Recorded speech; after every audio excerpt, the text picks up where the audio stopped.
Buenas tardes, mi nombre es Ever Alvarado, soy estudiante de Medicina del tercer año de la UNAM Managua. El día de hoy realizaré la exploración de vascular periférico, en este caso de miembros inferiores. Esta técnica la vamos a dividir en dos, en la inspección y en la palpación. Buenas tardes, doña Gabriela.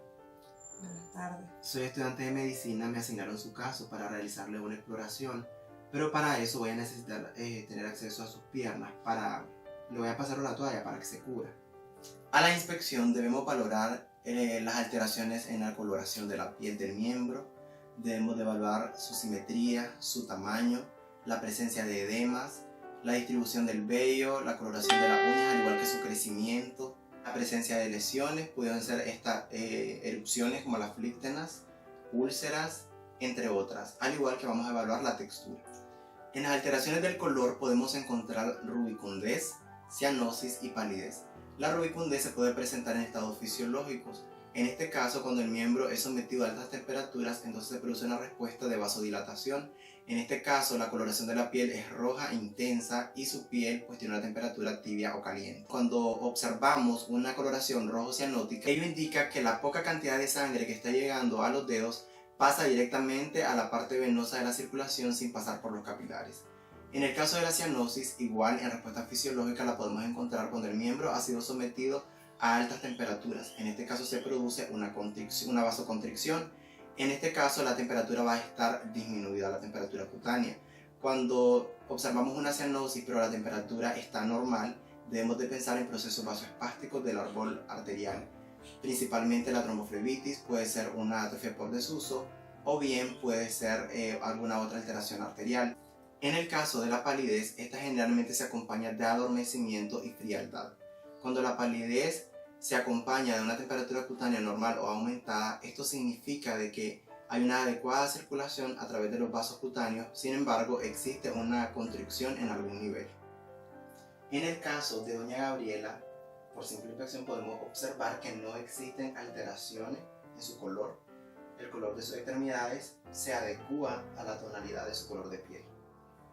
En esta exploración también vamos a incluir la inspección del crecimiento de las uñas y distribución del vello, debido a que estos dos están influenciados por la circulación. Entonces se evalúa en el paciente el crecimiento de las uñas, la distribución del vello o su ausencia, porque en caso de que esto se encuentre alterado indicaría una pérdida o una circulación deficiente.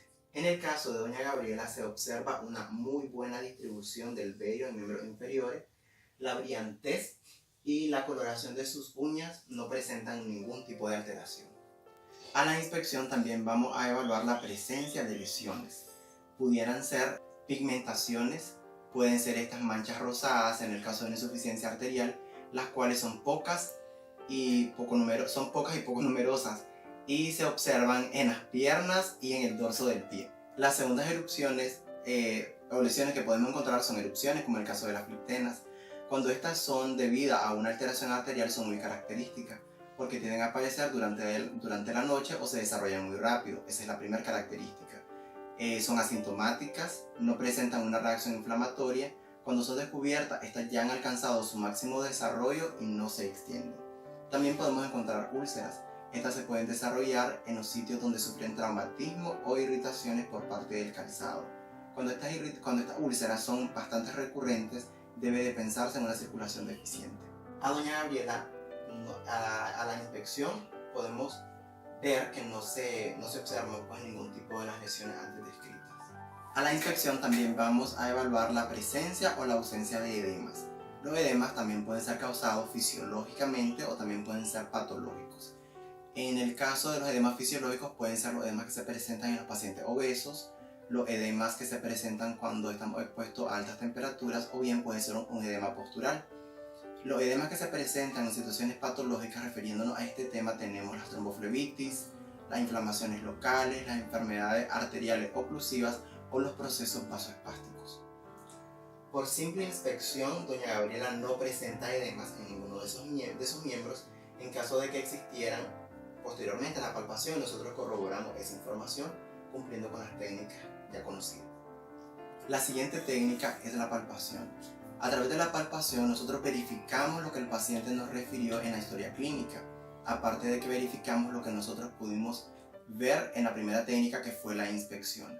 A la palpación vamos a palpar los pulsos periféricos, vamos a palpar la presencia o la ausencia de nódulos, de flebitis, la presencia de frialdad o calor, que en esto incluyen las alteraciones de la temperatura y también la sensibilidad en ambos miembros. Lo que vamos a hablar ahorita va a ser la presencia o la ausencia de nódulos. Esto lo hacemos por medio de la palpación. Entonces le pedimos al paciente que nos permita, que nos dé permiso, y empezamos a buscar en el trayecto de las venas a ver si sentimos alguna presencia de nódulos. Cuando los nódulos se presentan, son pequeños y son muy dolorosos. Entonces el paciente, vamos a ver la cara del paciente que se queja de dolor cuando palpamos el trayecto de las venas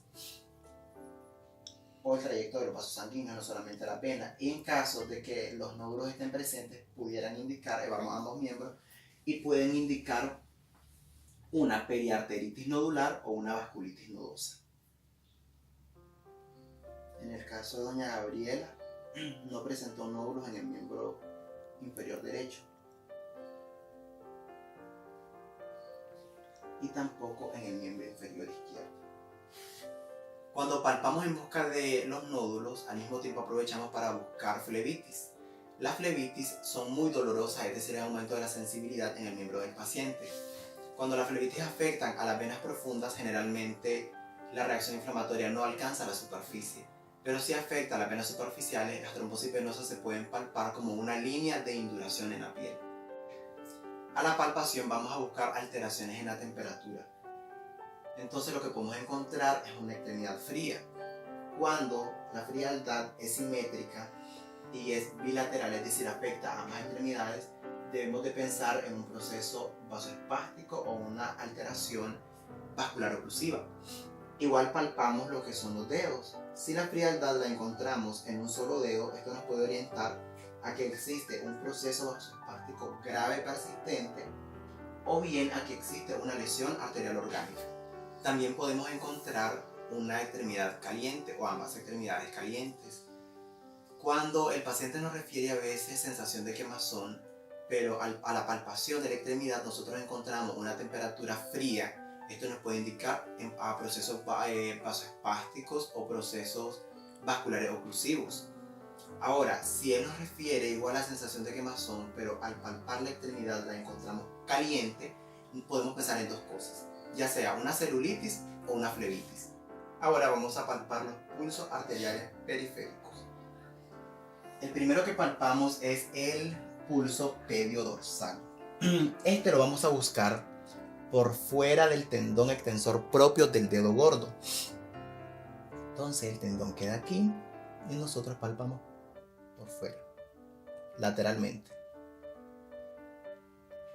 Este pulso, su ausencia no indica una lesión orgánica arterial, debido a que en alguna cierta población del 5 al 10% puede estar ausente. En cambio, en un paciente aterosclerótico incluso podemos encontrar un buen pulso pediodorsal. El segundo pulso que buscamos es el pulso tibial posterior. Este lo vamos a buscar en el canal retromaleolar interno. Y debemos saber describir todas sus características. Se utiliza la escala de grados para poder reportar cómo encontramos los pulsos. Puede ser 0 si está ausente, no se palpa. Grado 1 cuando es un pulso débil, palpable pero débil. Grado 2 o más 2 si es intenso. Y más 3 si es saltón.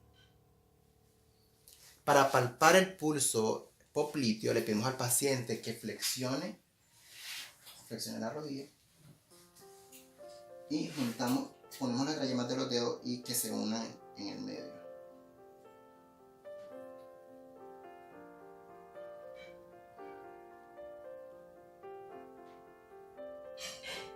Recordemos que la técnica debe hacerse en ambos miembros para ver la simetría de los pulsos. En caso de que el pulso popliteo no logremos palparlo, en este caso sí lo palpé. En caso de que no lo logremos, le pedimos al paciente que se ponga en posición de decúbito prono y le pedimos que flexione la pierna hacia atrás. Igual hacemos la misma técnica y escribimos los pulsos.